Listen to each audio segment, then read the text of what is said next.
What's up, guys? John Bird III here, and today we're about to talk about my skipping setup.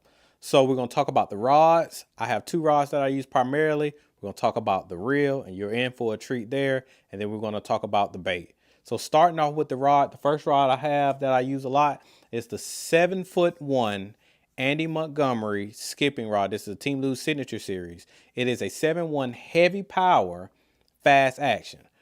Now, to be transparent, in my opinion, this rod is like a medium heavy plus. So it sits right in between a heavy power and a medium heavy. So which makes this rod super versatile. You can literally do a lot with it. Bladed jig, spinner bait, your traditional jig, Texas rig, you can do a lot with this rod, and that's why I love it. This might be the most versatile rod in the Signature Series line, and I can use it for literally anything, and I love it. Aside from cranking, but anything else with a big hook, this is the rod to go to. Now, the other option that I have is Andy Montgomery's 6'9" heavy power fast action. Now, this rod here is stout.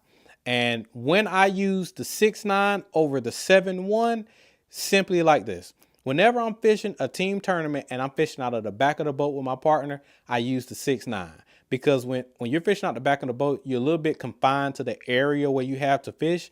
So the 6'9" to me worked really, really well. But on the flip side of that, I also want you to know that even if you're fishing out the front of the boat, the 6'9" is great because it's short, but it has plenty of power and it allows you to be very accurate.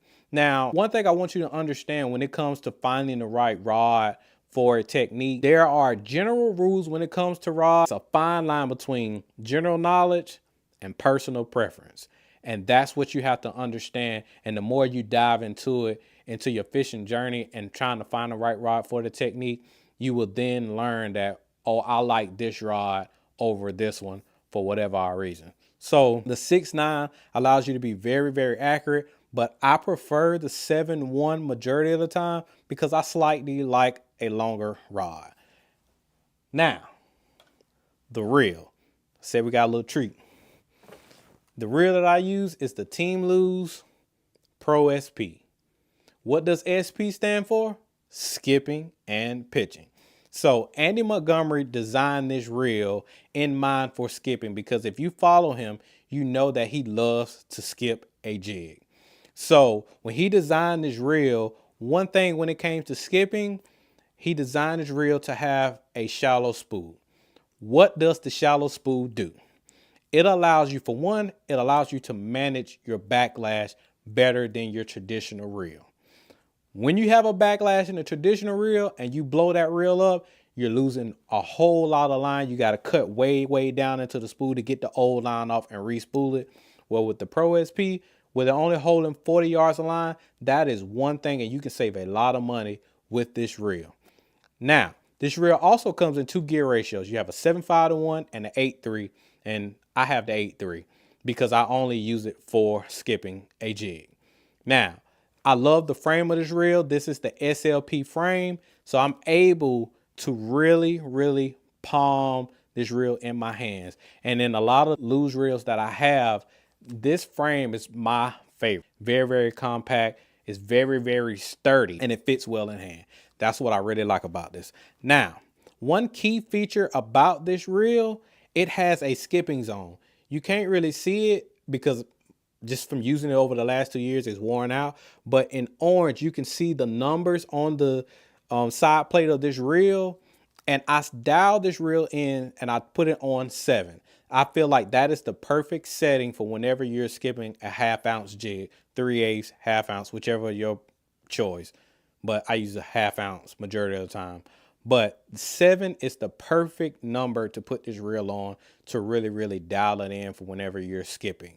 And this reel comes with 20 pounds of drag. Now, because it have a shallow spool, sometimes this reel may deter you from getting that because you feel like you can't put a lot of line on there.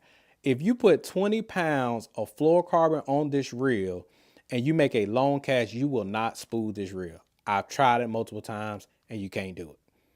Andy uses this reel 90% of the time whenever he's fishing. The other 10% is for very, very technique specific stuff like a big deep diving crankbait. He'll go to a BB1 and so on and so forth. But 90% of the time he uses this reel. 7.5 to 1 and 8.3. If you're one of those anglers that love to just fish shallow and go down the bank, this is all you need. But guess what? Lew's has this reel right now. It is 25% off through the rest of the year. So you can get this reel for right about $160. This is normally a $200 reel. You can get it for $160. So check your local dealer, Tackle Warehouse, or go to lew's.com and you can get this reel 20% off. This is a great reel to have in your arsenal, especially when you're just really want to learn how to skip. I want to say this also. If you never skipped before, you don't need to go and grab a bait caster to try to go and skip. You need to first start with a spinning reel. Why? Because you will backlash a lot with a bait caster.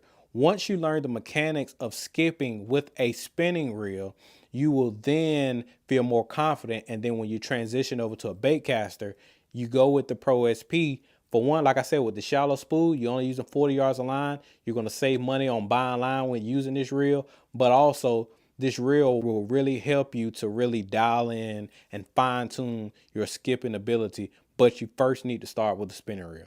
That is first and foremost.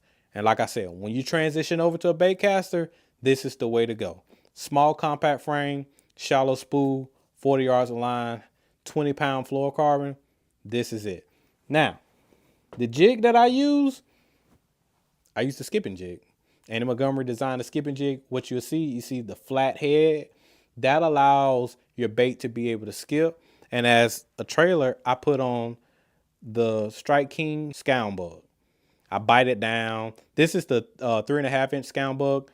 Strike King just released the 4-inch model, which is going to be a killer to flip. But I bit down the 3.5-inch model. I trimmed the skirt on the jig, and this jig is very compact. It comes with a screw lock. You can't see it because I have the bait on there, but it comes with a screw lock, and you basically just screw your bait onto the jig, and you ain't got to worry about it coming off. And so this compact skipping jig right here, this is it. Like I said, the small head, this kind of flat head on it, and then when you trim that skirt down and you bite down that 3.5-inch Scound Bug, it is a really compact jig. So you can fish this in the winter. You can fish this in the summertime. You can leave the skirt long, and you can fish in the summertime and bulk it up. Or like I said, trim it down, small compact jig. So that is my skipping setup, and that is what I use all the time whenever I'm skipping, specifically docks. If I'm skipping between cypress trees on like Santee in the swamp, that is my skipping setup.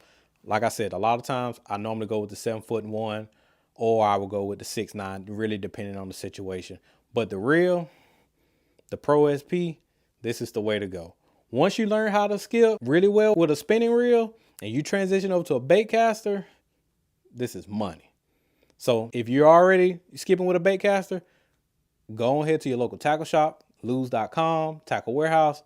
Get this reel right now, like I said, through the end of the year for 25% off. I'm JB3. Make sure you like this video, subscribe to the channel, because we got more technique specific content coming your way. I'm JB3, and we'll catch you later.